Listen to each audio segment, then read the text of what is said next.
Hello there, my name is Mephi and welcome to Blackie Lifestyle. I make business, lifestyle tutorial videos on Tuesdays as well as those on Fridays. So if this is your first time seeing my face on the screen, kindly hit the subscribe button to be part of the Blackie family, okay? And if you're a return subscriber, welcome back, darling. Thank you so much for coming back.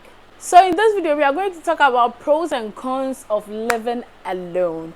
Yes, I have experience in living alone for 5 years, so I'm going to share with you the pros and cons so you make the decision. All right, so without talking too much, let's just get right into the video.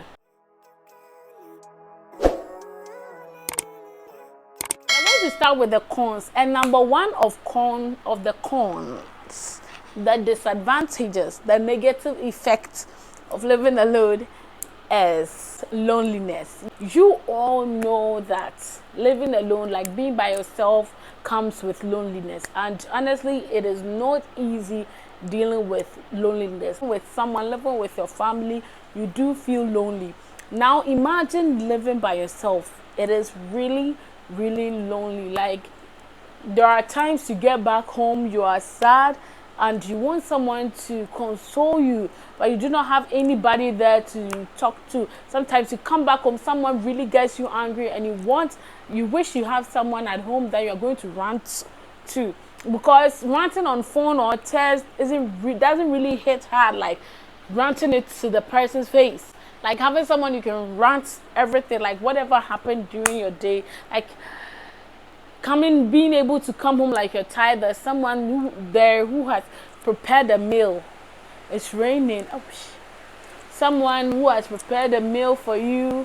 Someone who can give you a bit of a massage, and that would help release the stress or reduce the stress you've been through all day. Like, you wish you have that, but you don't have it because you're living alone all by yourself, and that is one really serious con that gets people really into depression and all those type of anxiety and everything like that, because it is really serious. The number two con I have, which is the last one actually, I have only two cons, is it's overspending. Yes, sometimes when you live alone you can overspend because you want to get your room to be aesthetically pleasing. You want to get this, like you see this, you want to, unless you're not an impulse buyer. If you're an impulse buyer, living alone would be a lot of stress, or you would overspend, okay? Because everything you see, you want to get it for your room, you want to get it for your house, and you might even eat too much. So that is another con of or disadvantage of living alone. So I have only two. Now let's move to the pros, okay, which would affect your decision. Number one pro, which is the easiest or simplest, is saving. I know that the concept of overspending, but the also other opposites is you save a lot. For example, if you live with people, your utility bills, like the usage of water, is going to be more. The usage of electricity, because the person will also charge his or her phone. Maybe times that you are not home to turn off, you are not home, so the TV will be off. It wouldn't be taking any current. That person will be there to be watching TV or something like that. So it saves you a lot. Groceries, in terms of groceries too, you do save a lot, because the meal you prepare for two people, you will prepare it for yourself and then leave some, just refrigerate it and then eat it the next day or another time. So it helps you save a lot when you live alone. You don't overspend, you don't tend to spend on someone else. I hope you understand. Yes. The number two is not get in trouble, and this one I have extremely very practical example, and which is when I moved alone. Okay, a pastor friend, like some kind of pastor friend I had, made a lady come to live with me, and everything was smooth. But because I was living with her, I wasn't working as at that time too, so it's like I was hustling. The little I get, I cook at home. I can't be buying food all the time, so when I cook, I and the lady would eat. If I have money, I buy food, I buy some for her. But I got some points, I couldn't afford to keep doing that, because me self, I don't have money. Okay, So it became a bit of a problem, but she didn't tell me anything. And there was this female friend of ours, which was the pastor's girlfriend or something like that. And she and I would meet and we'll be talking, like, we'll say things about the lady, like, no, yeah, we gossip, okay?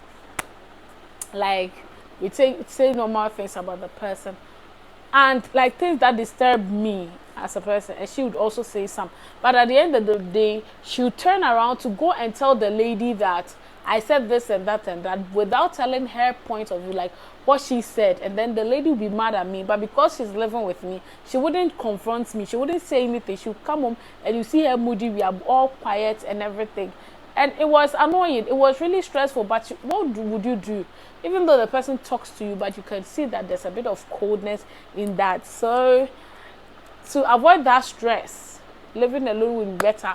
Also living with a boyfriend or a partner, like, so much stress. Because for example, if you're a lady and you're living with a man, you would have to cook for him, you would have to do laundry.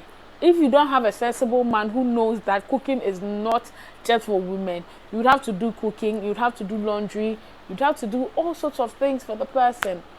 Even days you're not in the mood to do certain things, you'd have to do it. As I live alone, I came back home, I'm tired, or I know I have to record my YouTube videos. I haven't cooked. I have some pastry in the fridge, I can just heat it up and then enjoy. But if you have a man or you're living with a man, you would have to cook, and that is so stressful. So like, honestly, and days that you don't feel like talking to anybody, there are days that you are sad, you want to just cry by yourself, and then there's someone in the room. So how are you going to cry or enjoy your crying?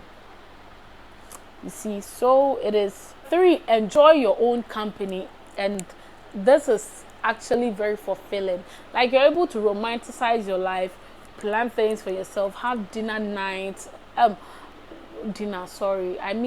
movie night, prepare your own nice sumptuous meal, enjoy your music alone. You can be playing music and then dancing, singing along, all those things, creating art, drawing, and all those things helps you enjoy your own company. Like, it makes you know how it feels, or how it will be, how living alone is possible, or being alone is possible. You don't really need people to survive. And then that goes to the next point, which is do what you love. Like, when you live alone, you're able to do what you love. And like, as I said, for example, baking. If you love baking, you can get the ingredients, try things out. If you like doing nails, you try doing your nails. Whatever you love to do, you will be able to do it when you live alone. But when you don't live alone, you can, but it wouldn't be like being alone. The number 5, decorate your room. Honestly, like, decorate your room to your taste. Because when you're living with people or with someone, you can't decorate your room just as you want. You may like gray aesthetics or gray walls, but someone may want yellow colored walls, blue colored walls, green colored walls. And since you both are living together, you can't just customize the room to your own desire. You have to make sure you make room for the other person not to feel left out. So that is one pro of living alone. You do everything yourself. You decorate your own room yourself to your own satisfaction. Last but not the least point, work on your personal relationship with people. If you're a Christian, especially God, for example, you choose to fast, and you know we don't usually want people to know we are fasting. But you realize the case, you're living with your family, you're living with your siblings, you're living with your partner and everything. When you start fasting, you have to let your partner know you are fasting, so they don't invite you to some meals, like your favorite meals or meal you love. The person wouldn't be making such meals. So it helps you work with your relation with God. You can easily have your quiet time with no one disturbing you. You turn your phones off and that's it. You can have your prayer session, reading your Bible and all those things. You can have that personal relationship with God and build your relationship with Him. So That is basically the pros and cons of living alone. I know by now you're convinced that living alone is actually a good thing. You can live alone and enjoy your own company. Loneliness won't kill you. So, thank you so much for watching. Until next time, stay blessed. Sending you so much good vibes. Bye.